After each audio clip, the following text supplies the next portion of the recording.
former aide to New York Governor Kathy Hochul has been charged with spying on behalf of the Chinese Communist Party. Linda's son was arrested along with her husband at their Long Island home today. She previously held multiple positions in the New York state government, even working as a top aide to former Governor Andrew Cuomo. According to the indictment, Son faces 10 criminal counts, including money laundering, alien smuggling, and violating the Foreign Agents Registrations Act. In one instance, court documents show Son used her position to derail communications between Taiwan and New York state officials. What's more, she also reportedly received multiple kickbacks from Beijing and later used those funds to purchase a $4.1 million home in Long Island. The FBI raided the property in July, and federal authorities have long warned about the Chinese Communist Party's influence in Washington, D.C., as well as in state and local governments. And Israel's Prime Minister Benjamin Netanyahu says a hostage and ceasefire deal with Hamas must be conditional. That is, Israel must maintain control of Gaza's border with Egypt. NTD's Washington correspondent Jack Bradley is at the State Department with more on the Biden administration's view. Israeli Prime Minister Benjamin Netanyahu said that a condition for a ceasefire proposal includes maintaining Israeli presence along the southern border of Gaza, along bordering with Egypt, known as the Philadelphia Corridor. Netanyahu called this area Hamas's lifeline. Netanyahu said that ceding this will allow Hamas fighters to resupply their arms.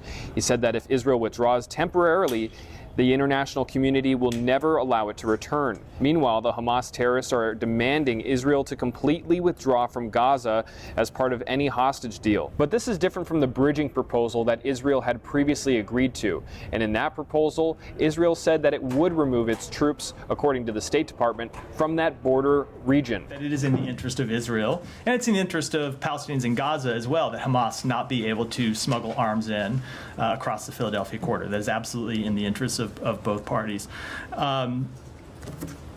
But we are opposed to the long-term presence of IDF troops in Gaza. Hamas leaders recently ordered its members on how to deal with hostages, a new order that the State Department spokesperson Matthew Miller calls depraved. When they make clear that they will execute innocent human beings rather than let them be rescued. People who in many cases aren't even citizens of Israel. Recall that there are citizens of other countries who continue to be held, countries with whom Hamas supposedly has no complaint, and Hamas's position is that it will execute those hostages rather than let them be released. I think that shows what a depraved organization Hamas actually is. Miller called for Hamas to immediately be brought to justice, and meanwhile, Britain has suspended some of its arms exports to Israel, saying that it would violate international law. Now, the U.S. has not made a similar determination.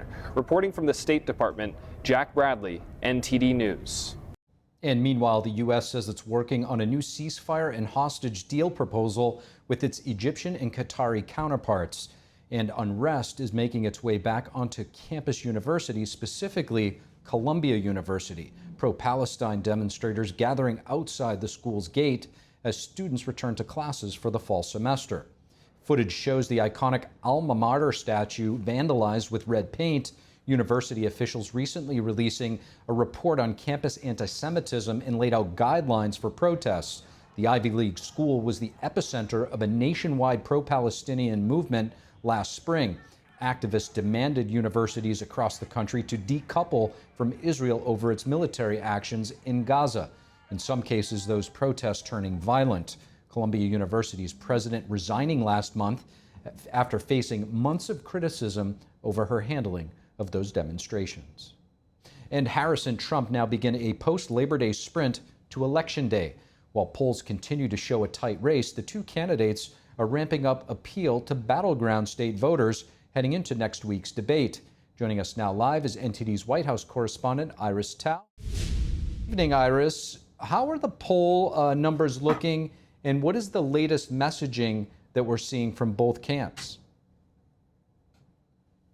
Good evening to you, Steve. So as of today, the main polling aggregators, including 538 and Real Clear Politics, are showing that Vice President Kamala Harris is maintaining a slight lead over former President Trump, while that's within the margin of error. So we're only 2 months until Election Day, but it remains to be a very tight race. And the Trump campaign advisors have told me before that they think Trump has historically been underestimated by polls, and that's what they think about the current numbers. Meanwhile, both of them are ramping up messaging, especially to battleground state voters. Harris's campaign today released a video mostly focused on the kind of bread and butter issues and that voters who care about the economy and inflation have been urging them to address. Meanwhile, the Trump campaign, as the NFL season has officially begun, released new video on the campaign, basically targeting football fans. Let's take a look. Building up the middle class will be a defining goal of my presidency. She'll make groceries more affordable by cracking down on price gouging.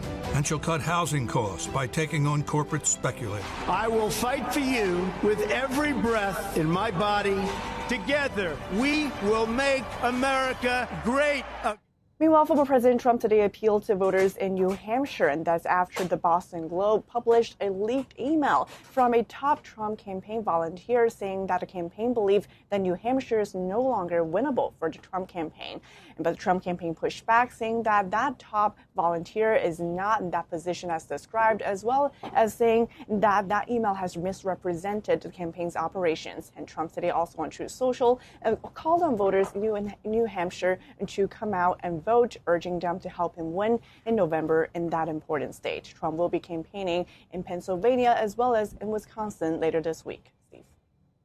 Very fascinating stuff, Iris. I remember, I think it was 2016, Trump lost New Hampshire, but only by less than half a point, maybe a quarter of a point. So it'd be interesting to see where it goes this election cycle for sure.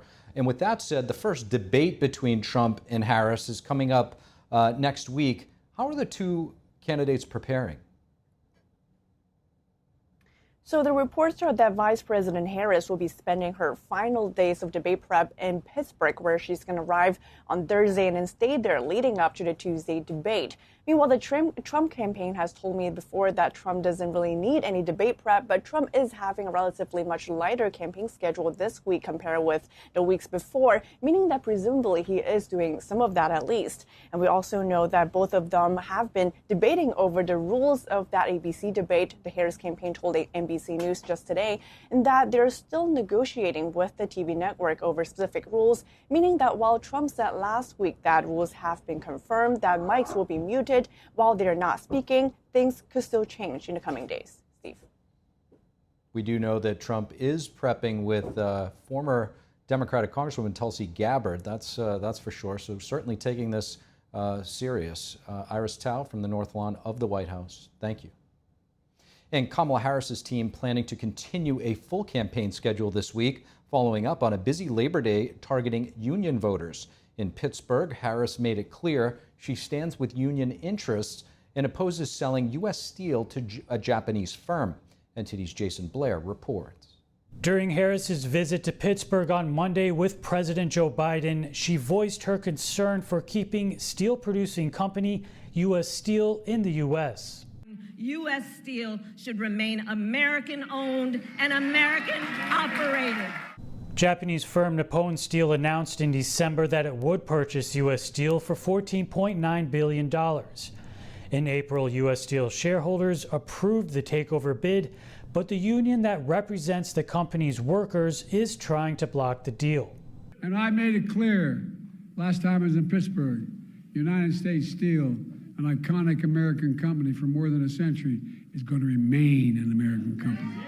The campaign said on Tuesday that they, along with the DNC, will be sending nearly $25 million to support down-ballot Democrats. And the campaign is also ramping up the team's traveling schedule until Election Day. Wednesday afternoon, Harris will be in Portsmouth, New Hampshire. The campaign says it's her 25th visit to the state this year. Currently, poll averages in New Hampshire from Real Clear Politics is showing Harris leading Trump by 5%. The team will also make several stops in battleground state Pennsylvania again. Thursday, Harris will return to Pittsburgh for the second time this week. Governor Tim Walz will be making 2 Pennsylvania stops, one in Lancaster on Wednesday and then Erie on Thursday. Then later this week on Saturday, Second Gentleman Douglas Emhoff is traveling to Allentown, Pennsylvania for Harris Wall's campaign events. Back to you. Thank you for watching the Capitol Report. If you want to see our full broadcast, check us out at epochtv.com.